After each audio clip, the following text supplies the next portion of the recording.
All right, so we're at the shop today. We're going to lower the old Acty van, and I'm gonna show you exactly how I do it, show you what tires and wheels I'm rocking and the whole process, so you can just duplicate it if you want to get the same ride height I've got. So here we go.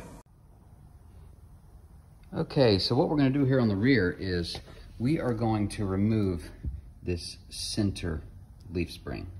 And the way we're gonna do that is, first of all, you've got to jack the vehicle up. You gotta support the rear, lift it up until the back wheels are off the ground. If you don't have a lift like I do, then I would just recommend you jack one side up with your jack, put a jack stand over there, move to the other side, jack it up, jack stand. And then you're gonna need your jack at the rear to support the rear axle. Once you've got the wheels off the ground, you're gonna pull one off so you have access to everything. Support the axle with your jack stand. We're gonna need to take these 4 nuts off, which I've already done. I've also already trimmed this down about 3/4 of an inch. You're gonna need to take 1 bolt out of the shock. There's a 14 millimeter down there. These nuts are 14 millimeter.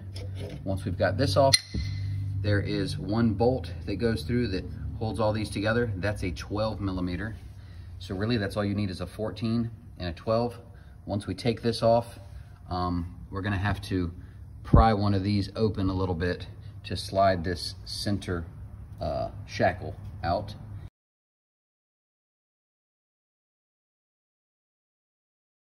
And then we're gonna put the lower one back in, and you'll notice that the lower one is slightly longer towards the front. So make sure you put it back in that way. And then that's it. Bolt it all back up, hoist it up, get your shock bolt back in, you're done. Okay, one note about something that was a little tricky. This bolt that's in here, once that drops down, it's kind of hard to line it back up from the inside and get it in here.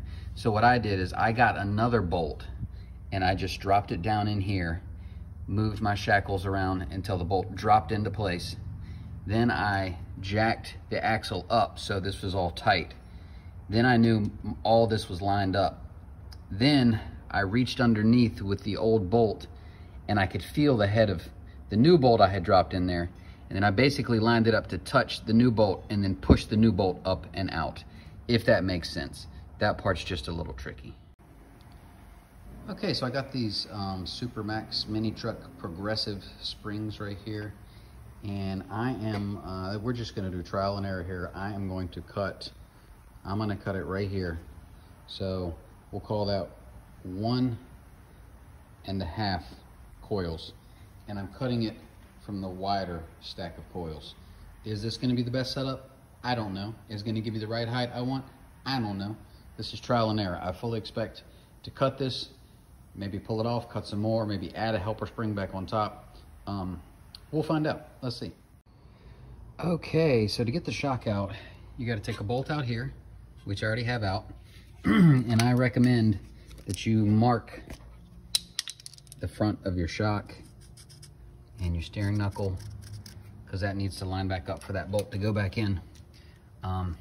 Take these 2 bolts out, track bar, and disconnect the sway bar bushing and this brake line. You got to disconnect these 2 things, otherwise you won't be able to get the steering knuckle down enough. Once those are out, we can just tap right here with the hammer and knock that down. Take these out last because you need the shock to be held up in place as you knock the steering knuckle down. Okay, so I'm wrapping up for the day. Again, pulled the middle leaf springs out. That was not that hard. On the front, we took the Supermax progressive rate coils and we cut 1.5 coils off those, off the wide coils. And what that has got me is a fender well to center of the hub measurement of 12.5 inches on the rear and 13 on the front. That's kind of exactly what I wanted. I wanted the front to be a little bit taller than the rear because I can always go back and trim a little off the front, which I will do. First thing I'm gonna do is I'm just gonna drive this for a couple days, let everything settle, and then remeasure and see what I've got. I have got, these are 13s. These are 155, 65 R13s. I'm going to be putting some 155/80 R13s on this tomorrow, and that's going to fill the wheel well a little bit more. In the future, I'm probably going to keep rocking these steel wheels. At most, I might put some Civic VX wheels. Those are some 13s that you can get that fit on these pretty well. Other than that, that's it. I just wanted to get the center of gravity a little bit lower in this thing. It just feels, my other car's a Miata, so this thing feels super top heavy to me. And some stiffer springs on the front. And I'll report back here with how this went. So, to follow up, I've driven it a couple days, and then I went ahead and put my bigger wheels and tires on it. There she is. That is 155/80 R13s. Really fills out the wheel well. And as it turns out, once it settled, the front dropped back down a ½ inch, and now we're even front to back. Perfect. 1.5 coils off the front of those Supermax springs, and the center leaf removed. Get you an even ride height. And again, there she is. She ain't low, but she's lower than she was. And I think it looks pretty good.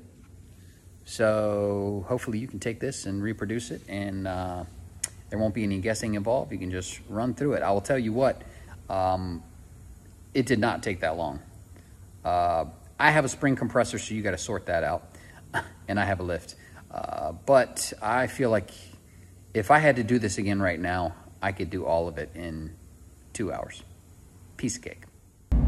So as far as the ride goes, it's just a little bit stiffer than before. It's not harsh. It doesn't feel like it has as much body roll when I go around corners, which is what I wanted. So it's good. I was a little apprehensive about taking that middle leaf spring out in the rear and what that was going to do to the ride, but I don't really notice that much of a difference. Also, I don't know that I mentioned it, but the wheels that I'm using are just some steel 13x5s. I'm assuming they're off of an old school Civic or CRX or something. But there's about a pinky width of clearance from the tire to the front shocks with these wheels and with those 155/80s. So there you go. Overall success.